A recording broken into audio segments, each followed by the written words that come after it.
A very good afternoon, my dear students. Welcome back to Civics class. We'll continue with the lesson, the executive.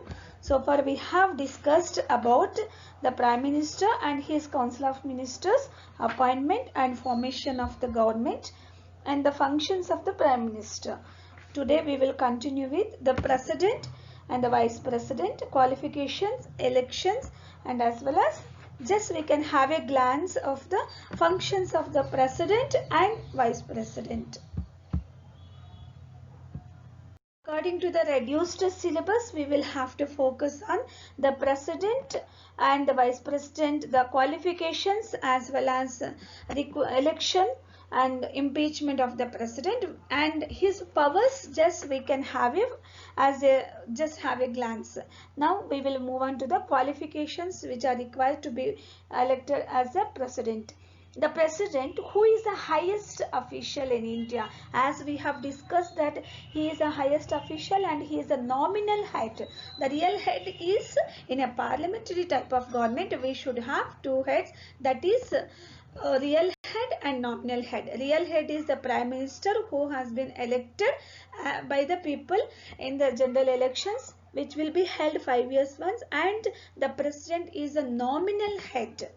The President is the nominal head. He is the highest official in India and referred as the head of the state. He or she is elected for a fixed term for 5 years and can also be re-elected. After 5 years of term, again he can be re-elected for 5 more years also. The President acts on the advice of the Prime Minister.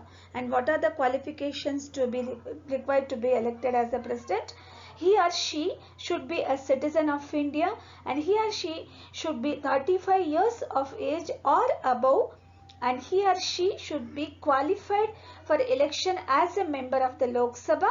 Then he or she should not hold any office of profit under the central or state government. If so, the post should be relinquished before seeking the election. Relinquished means voluntarily cease, to kept or give up. That he or she should have to resign for the office of the profit under the central or state government if he is holding any central or state government of post. Next, what is the election procedure of the President? The President is not elected directly by the people. Have you ever heard, of course, who is the present President of India? Mr. Ramnath Kovind is the present President of India. Have you heard any of the President of India has been elected through direct or general elections? No, of course. He is elected indirectly by the electoral college, which is composed by the members of Lok Sabha, the members of Rajya Sabha and members of the state legislative assemblies. What is the composition of electoral college? He is elected by the electoral college, which is consists of all the elected members of the Lok Sabha, elected members of the Rajya Sabha and the state legislative assemblies. The President can resign from office before the end of his term by addressing his letter of resignation to the Vice President of India, and then the Vice President then informs to the Speaker of the Lok Sabha. The Speaker of the Lok Sabha officially announces in the Parliament. Here once again, before going to his term, 5 years of term, the President gives his resignation letter by addressing to the Vice President of India. Then Vice President of India informs to the Lok Sabha Speaker and the Speaker announces officially in the Parliament about the resignation of the President. This is the procedure of election and as well as resignation.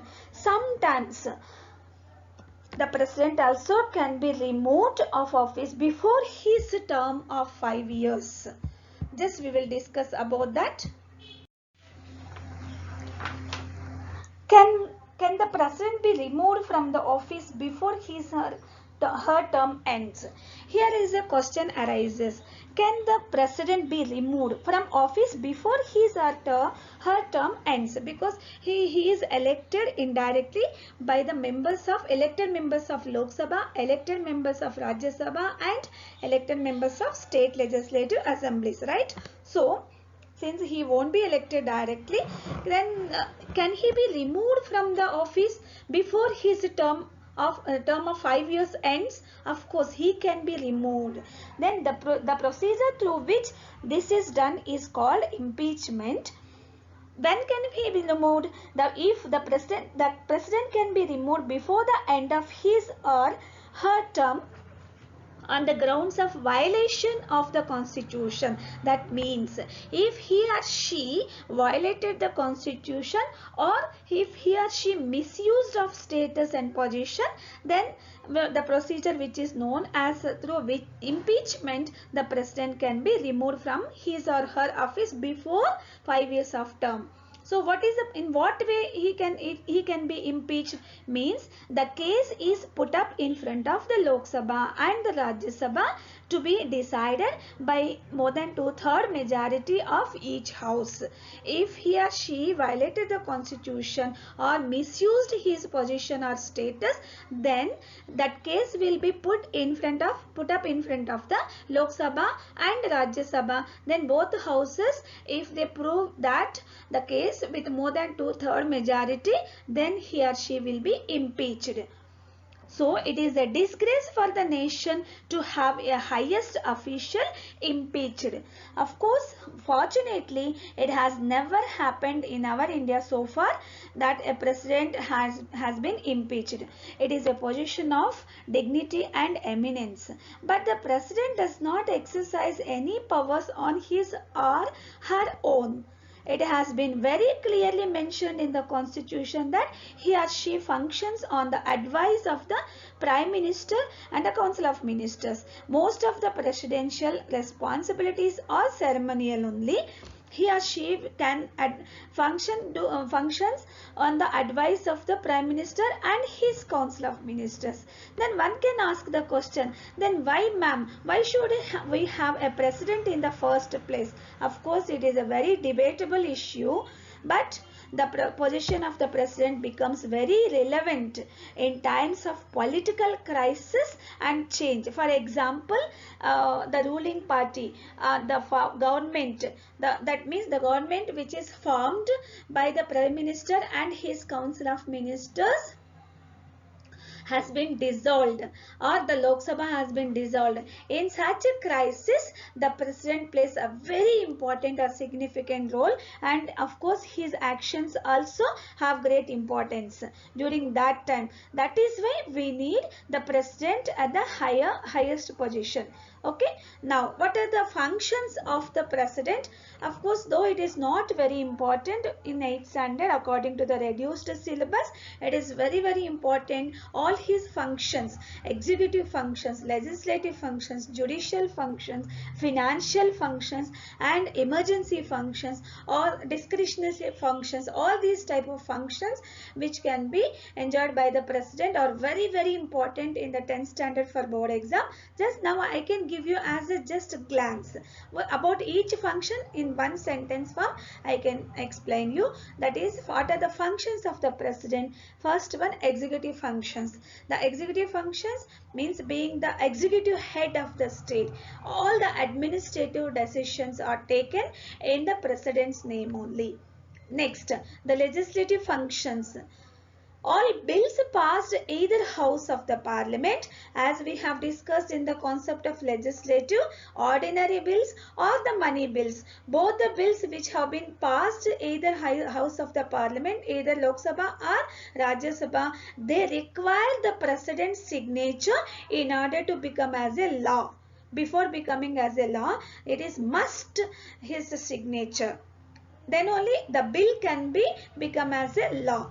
Next one, judicial functions. He or she has the power to grant pardon. Pardon means excuse. he or she can give excuse for whom? For the convicts. One convict or a group of convicts, if he or she feels that it can be given the pardon or excuse, he can give. If the convict has approached the president, they can give pardon, that means excuse. In what way? In what way means reduce or to postpone the death sentence. If the convict had been given any death sentence and can reduce the death sentence to the life imprisonment, or he or she can change the death sentence into life imprisonment. Of course, a convict, a group of convicts or one convict had got a death sentence because of their crime. If it is proved as a death sentence, then the president can reduce or postpone the death sentence, or can change the death sentence into life imprisonment. In this way, he can give the pardon. He or she can give the pardon. This type of judicial function he can enjoy. Then we will move on to the financial functions and the emergency functions. Here, what are the financial functions? At the behest of the president, the annual budget is laid before the house. Next, emergency functions. Keeping in mind the needs of national security, the president is armed with certain extraordinary powers which are known as the emergency powers. Those are the national emergency. He can declare whenever it is required, when the nation is in danger, he can declare the national emergency. And when the state government is not functioning in a proper way, he can declare the state emergency, as well as during the natural calamities and any other financial crisis, he can declare the financial emergency also. In this way, he can use his emergency functions. These are all his important functions. Next, privileges. What are the privileges he can enjoy? Rashtrapati Bhavan is the official residence of the president. Until he enjoys the president the term of 5 years, he can enjoy the Rashtrapati. He can stay in the Rashtrapati Bhavan. He is given secretarial and other staff to help him in his various duties. The president cannot be tried in any court of India while he or she is in office. So while he or she is in the office, he cannot be tried in any court, either it is Supreme Court or High Court. He cannot be in any court, tried in any court. Of course, then if he or she violated the constitution or misused his position or status, first it will be proved in the both houses of the parliament, that is Lok Sabha and Rajya Sabha, and he will be impeached. That is a procedure to be removed. But he or she cannot be tried in any court of India while he or she is in his position, in his office. Next, we will move on to the Vice President. The Constitution provides for the office of a Vice President of India, who is elected by the members of the two houses of the Parliament. The state legislators do not form a part of the electoral college. Like in the case of president, who elects the president? The elected members of the Lok Sabha, elected members of the Rajya Sabha, and the elected members of the state legislative assemblies also.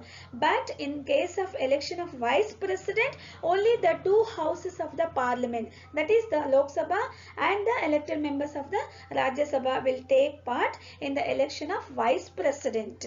Of course, the qualifications and the functions of the vice president are similar to those of the president, but except for the fact that he or she performs the functions then only when the president is absent from his office. When will be the president is absent from his office? Means in case of president is indisposed, or if he resigns, or the president goes abroad, or if the president suddenly expires. In such cases, the vice president performs the functions as the president. Got it, my dear students? Of course, the vice president is also the ex officio chairperson. Besides, as the post of vice president, he also acts as the ex officio chairperson of the Rajya Sabha, and he presides over the meetings held in the upper house, which is known as Rajya Sabha. Next, as we have discussed in the beginning of this chapter, the executive body implements the laws which were passed by the legislative. Right? Who are the executive body? The Prime Minister, his Council of Ministers, the President and Vice President. Besides these four categories, the permanent executive bodies, that is permanent executive means the civil servants also will help them to implement the laws which were passed by the legislative.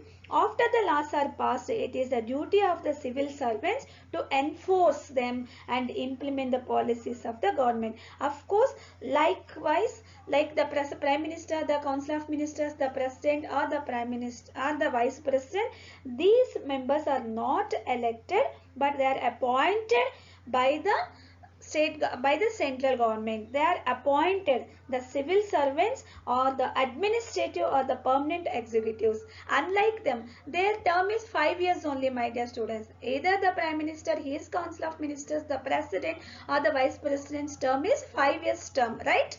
But here these civil servants are not as a temporary for 5 years and they are not elected. They are recruited permanently. They are recruited permanently for till the retirement age. The civil servants or the administrative or the permanent executives, they do not belong to any political party. They are selected on the basis of their merit and qualifications. At the central level, by the central government, Union Public Service Commission selects them on the basis of their merit and qualifications. They have to be versatile, intelligent, dedicated and must be very honest also. According to me, becoming as a civil servant or the permanent executive body, permanent executive of the state government or central government, those who will be recruited by the Union Public Service Commission or State Public Service Commission on the basis of merit and qualification as permanently as a civil servant is the noblest job in India. According to me, belonging to a political party and becoming as a Council of Ministers or any other position, more than that, becoming as a permanent executive and recruited by the Public Service Commission on the basis of merit and qualification is the noblest job as a civil servant, as the permanent executive or civil servant. Next, even the state executive also has the same type of structure, just like the central executive. It also composed by the Chief Minister and his Council of Ministers, and as the executive head, the governor acts here as the executive head, which will be equal to the president at the central level. In the state executive, just like Prime Minister and his Council of Ministers, in the state executive, Chief Minister and his Council of Ministers will be there. Just like President, here in the state, the governor acts as a president. Here, as a glance, I will give you a small information about the state executive, which is composed by the governor, the Chief Minister and his Council of Ministers. The office of the governor functions in the same manner as the office of the president at the center. Next, the Chief Minister is appointed by the governor after elections are held. In the same way, how the Prime Minister is appointed by the President after 5 years of general elections. Then, on the advice of the Chief Minister, he appoints his ministers. The governor appoints the ministers, Council of Ministers. Next, the State Public Service Commission appoints the state civil servants as permanent executives in the state level. Same way, in the central